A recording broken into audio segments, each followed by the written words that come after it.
Hello students. In last lecture we had seen the J.J. Thomson of the J.J. Thomson model of an atom, and we also studied the discovery of proton, neutron and the electron, and how the J.J. Thomson model fails to explain the stability of the atom. Now let us start with the Rutherford's nuclear model. Now Rutherford is a scientist which is a physicist from a New Zealand.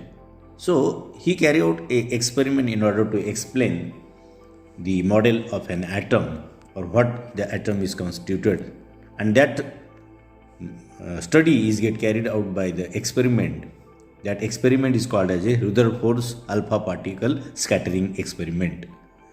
रुदरफोर्डच्या नावाच्या शास्त्रज्ञाने, जे न्यूझीलंडचे शास्त्रज्ञ आहेत, त्यांनी ॲटमचा study केला आणि तो ॲटमचा study त्यांनी एका एक्सपेरिमेंटच्या सहाय्याने केला. आणि त्या एक्सपेरिमेंटला म्हणतो Rutherford's alpha particle scattering experiment. So काय केलं त्याने हा एक्सपेरिमेंट कॅरी आउट करताना? So he took one gold foil, एक थिन गोल्ड त्याने सीट घेतलं, thin gold sheet, and that sheet is get bombarded by the alpha particles. त्या सीटवरती, गोल्ड सीटवरती त्याने अल्फा पार्टिकलचं बंबार्डमेंट केलं आणि त्याच्यावरून काही रिझल्ट्स त्याने आपल्याला मांडलेत in order to explain the model of an atom. ॲटमचं मॉडेल एक्सप्लेन करण्यासाठी काही त्यांनी त्याच्यावरून निष्कर्ष काढले, त्याला फाइंडिंग्स काढले आणि ते आपल्यासमोर मांडलं. सो त्या एक्सपेरिमेंटमध्ये काय केलं, in Rutherford placed a sample of a radium inside the lead box with a small pin hole in it. एका बॉक्समध्ये त्यांनी काय केलं, तिथे लेड बॉक्समध्ये त्यांनी सॅम्पल प्लेस केला आणि त्याला एक बारीक छिद्र ठेवलं ज्याच्यामधनं अल्फा पार्टिकल पास होतील. आणि त्याच्यानंतर काय झालं, most of the radiations were absorb by the lead. तिथे लेड असतं, त्याने बरेचसे अल्फा पार्टिकल ॲब्सॉर्ब झाले, but thin beam of alpha particles expect out of the pin hole in the direction of the gold foil. काही जे alpha particle आहेत बारीक याच्यामधनं, ते जी काही गोल्ड फॉईल होती त्या गोल्ड फॉईलच्या दिशेने त्यांनी प्रवास केला, they pin holder in the direction of gold foil. आणि ती जी काही गोल्ड फॉईल आहे इथं त्यांनी मांडलेली, ती कशाने सराऊंड आहे, तर ते डिटेक्टर जे काही आहे त्या डिटेक्टरच्या सहाय्याने ती काय सराऊंड झालेली आहे. सो अशा प्रकारे ती काही झिंक सल्फाईडचे फ्लोरोसंट स्क्रीन आपल्याला हा लावलेला आहे, जे डिटेक्टर म्हणून त्याने वापरलेले आहे. आणि त्याच्यानंतर त्याने त्या अल्फा पार्टिकलचा स्टडी केला.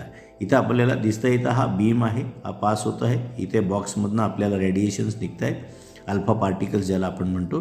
त्यांनी त्या अल्फा पार्टिकल गोल्ड सीटवरती बंबार्ड केल्यानंतर काय झालं की त्या अल्फा पार्टिकल्सने मग कशा प्रकारे त्यांचा प्रवास झाला त्याने ते एक्सप्लेन केलं.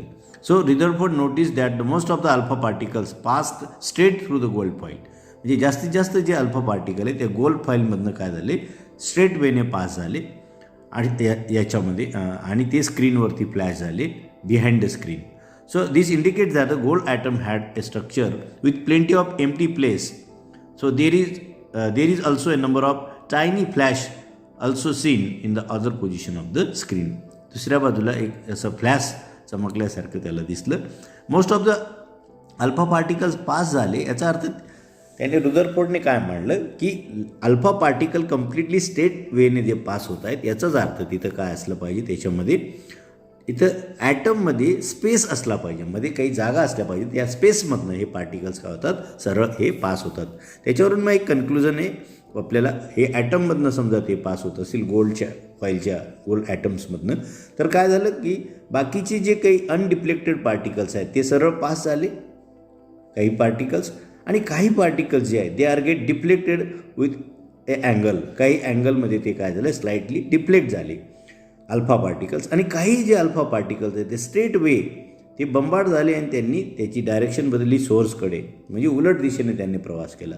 So some alpha particles penetrated through the foil, some are get deflected and some are get deflected with some angle and some are return back. काही परत आले, बॅक आले परत, अशा प्रकारे इथं डायग्राममध्ये दाखवल्याप्रमाणे.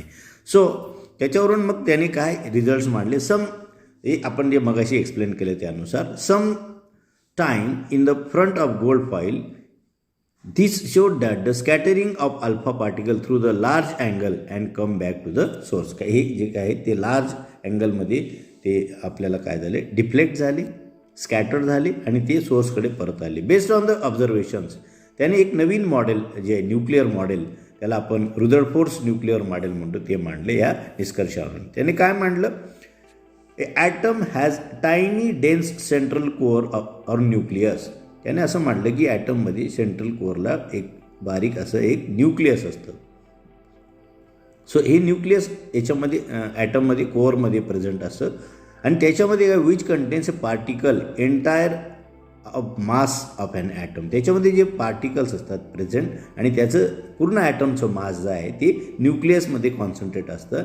Living rest of the atom almost empty. बाकीचा जो ॲटम आहे तो जवळपास कसा असतो, एम्प्टी असतो, असं रुदरफोर्डने त्याच्यामध्ये मारलं. सो दुसरं त्याने काय त्याच्यामधनं फाइंड आउट केलं, द एंटायर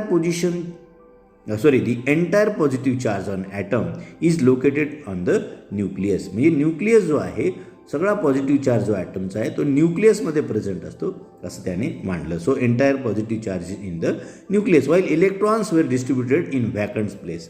त्याच्यामध्ये अल्फा पार्टिकल्स बंबार्ड केल्यानंतर काही पार्टिकल जे पास झाले ॲटममधनं म्हणजे एम्प्टी स्पेस होतं आणि ते एम्प्टी स्पेसमध्ये काय आहे तिथे हे इलेक्ट्रॉन्स जे आहेत त्या स्पेसमध्ये डिस्ट्रीब्यूट झालेले असतात असं त्यांनी मांडलं.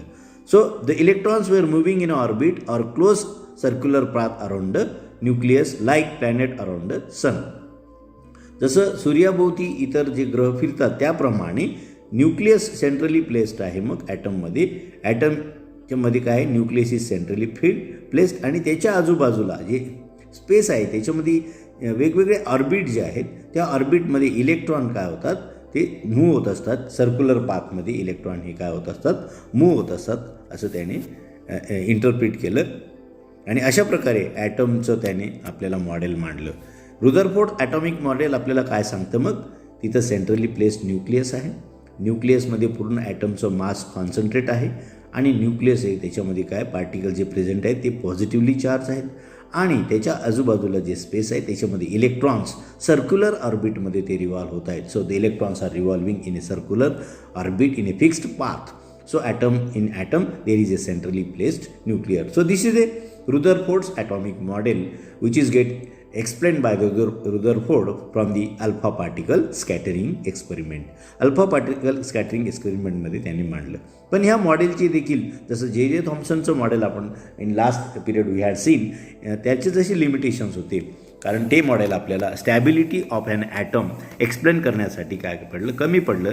That is stability of atom is not get explain by the J Thomson model. तसं आपल्याला रुदरफोर्डचं जे मॉडेल आहे त्याचीही काही लिमिटेशन्स आहेत. ती लिमिटेशन्स काय आहेत, पहिलं the assumption that electron were orbiting around the nucleus was unfortunate.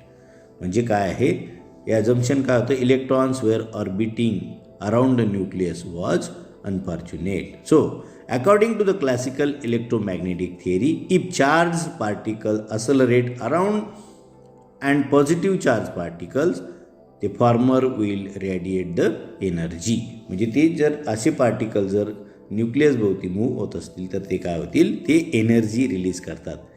आणि if electron radiate energy its speed will decrease. याची एनर्जी जर इलेक्ट्रॉनची सर्क्युलर पाथमध्ये जर मूव्ह होत असेल त्याची एनर्जी डिक्रीज होते. त्याची एनर्जी बाहेर टाकतो त्यामुळे त्याची एनर्जी कमी होतो आणि त्यामुळे त्याचा स्पीड देखील कमी होतो. It speed will decrease and it will go in to the spiral motion finally falls in the nuclear. ते पुन्हा काय होईल त्याच्यामुळे तो पुन्हा न्यूक्लियसमध्ये जाईल. And this does not happen actually as then atom would be unstable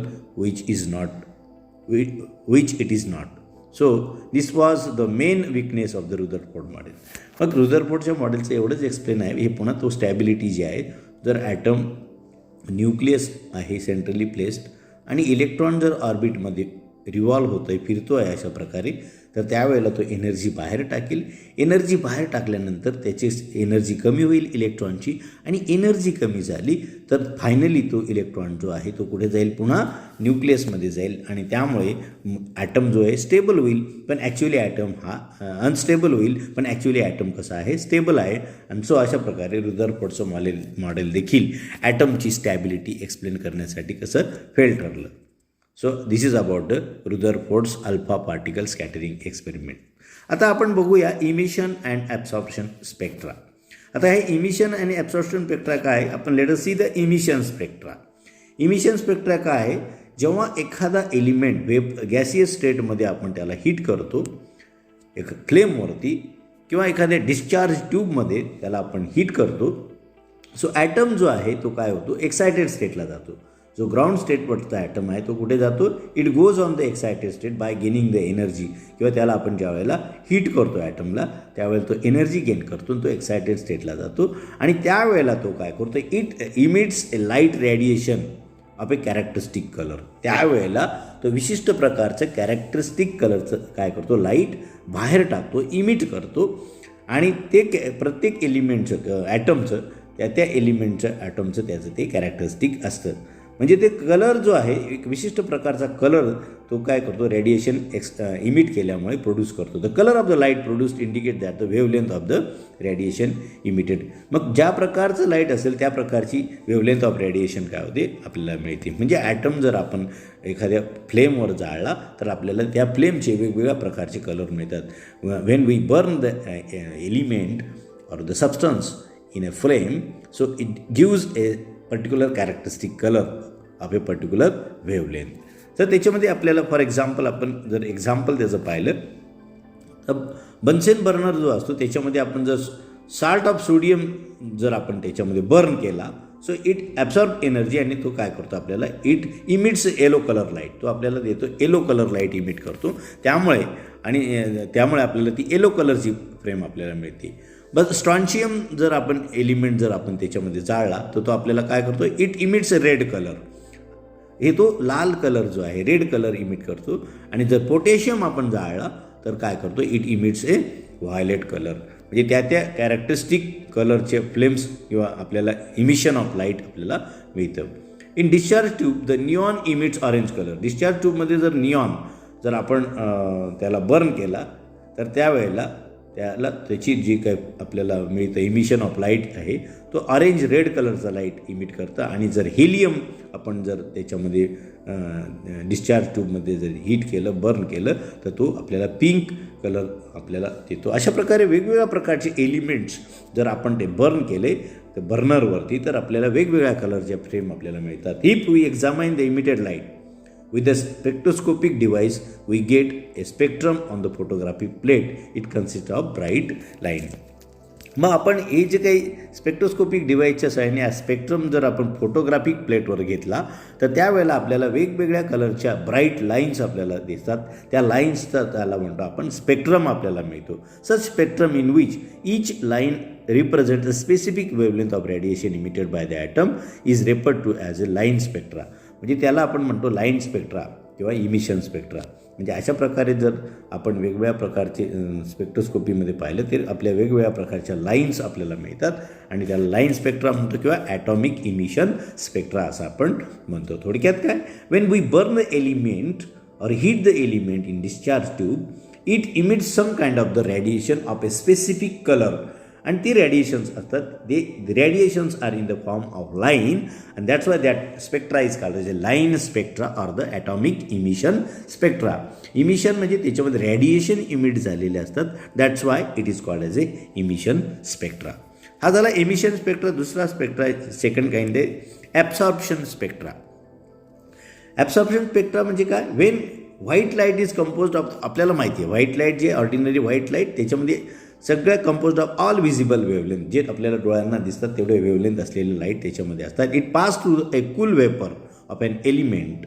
एखाद्या एलिमेंटच्या वेपरमधनं कूल थंड केलेल्या वेपरमधनं पास केलं आणि त्याच्यामध्ये काय होतं, काही वेवलेंथ जे लाईटचे ते ॲब्सॉर्ब केले जातात. Some wavelength of light is get absorb by the vapours of the element and these absorb wavelength are missing in the transmitted light.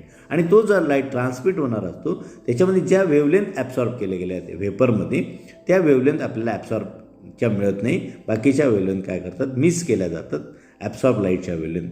So these absorbed wavelengths are missing in transmitted, and the spectrum obtained in this way consists of a series of dark line which refers to as a atomic absorption spectra.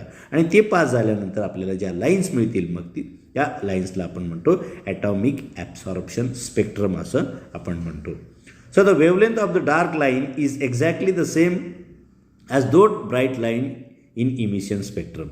जे आपल्याला जो light absorb झालेला आहे त्या जे dark line जे आहे त्यांची वेवलेंथ आणि ॲब्सॉर्ब केलेली इमिट केलेली लाईटची वेवलेंथ ही जवळपास काय असते, सारखीच असते इमिशन स्पेक्ट्रा आणि ॲब्सॉर्प्शन स्पेक्ट्रममध्ये. So absorption spectrum is a reverse of the emission spectrum.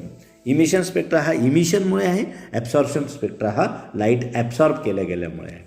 Now let us see the line spectrum of and hydrogen atom. Hydrogen ॲटमचा आपण आता लाईन स्पेक्ट्रमचा ब्रीफ आपण त्याच्यावर डिस्कशन करूया.